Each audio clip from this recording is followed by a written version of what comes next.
Hello, I'm Erin Gilbert. I'm a research volunteer from the BGP Community Law Project, and in this presentation we're going to be briefly talking about your obligations to protect the family rights of your employees as an employer when you own a business or start up a business.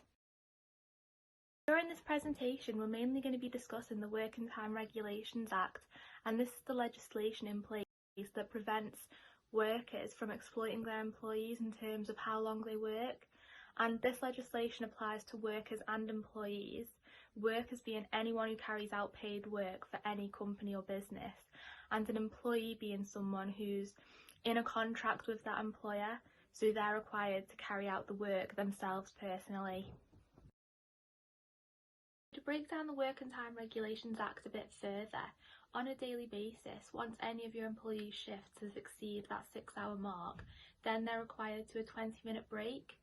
And furthermore, in between shifts, all your employees are entitled to an 11-hour break, so you cannot rota someone in to commence a shift until it's been 11 hours since their last shift ended.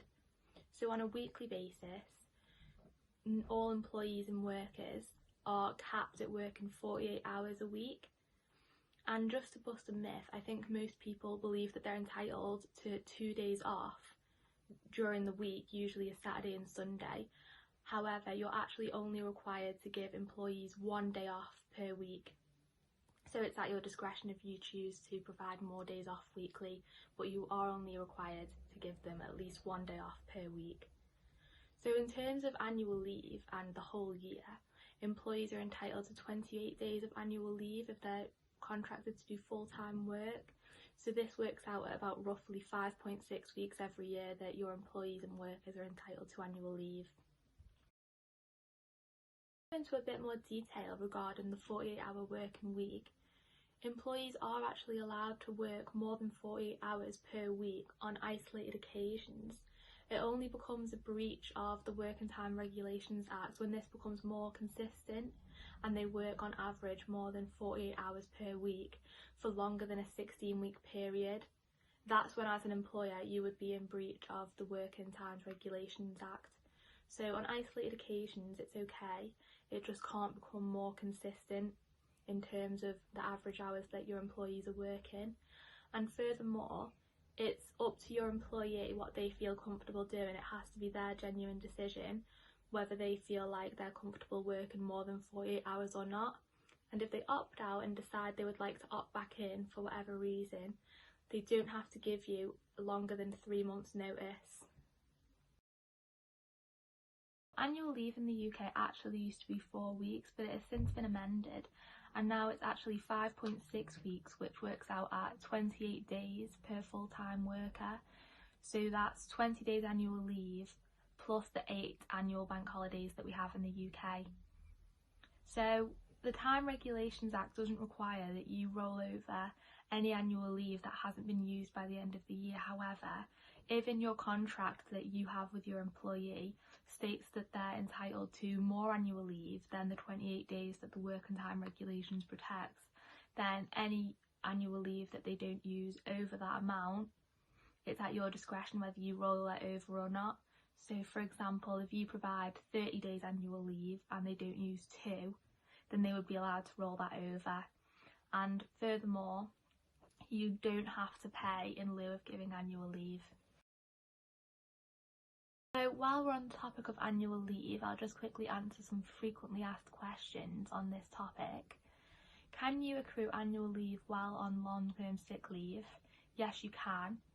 You can also take and be paid for annual leave whilst you're on sick leave.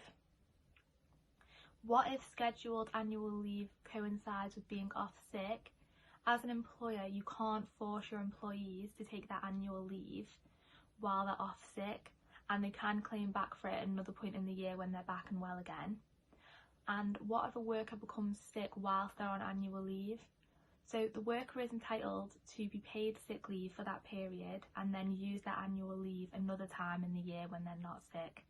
In terms of exceptions of the Working Time Regulations Act, this only falls into 2 categories, which can be found in Reg 20 and 21 of the Working Time Regulations Act, and these include unmeasured working time and special cases. So for unmeasured working time, this is usually where the work is not measured or predetermined, so for example it's not being pre-scheduled in a rota, or where the work can be determined by the workers or employees themselves, but this is only usually applicable to senior members of staff or employees. And furthermore, in the special cases, so for example, security, continuity of service or production, these are exceptions of the working time regulations as well, provided that they get compensatory rest. And usually in these circumstances, they are excluded from the 48-hour week and breaks. However, it's not possible to ever be legally excluded from annual leave. Everyone who's working full-time in the UK has the right to annual leave. In terms of breaches of the Working Time Regulations Act or situations where a dispute might occur between a worker and yourself, this usually relates to daily rest, which is 11 hours, weekly rest, which is 1 day, or daily breaks, which is 20 minutes once the shift exceeds 6 hours, and usually where a worker feels like there's been a breach of the Working Time Regulations Act within 3 months of when they feel that that right had been breached or where the right should have been permitted, they have the right to go to the employment tribunal. And in that situation, the tribunal may make a declaration and award compensation for that breach.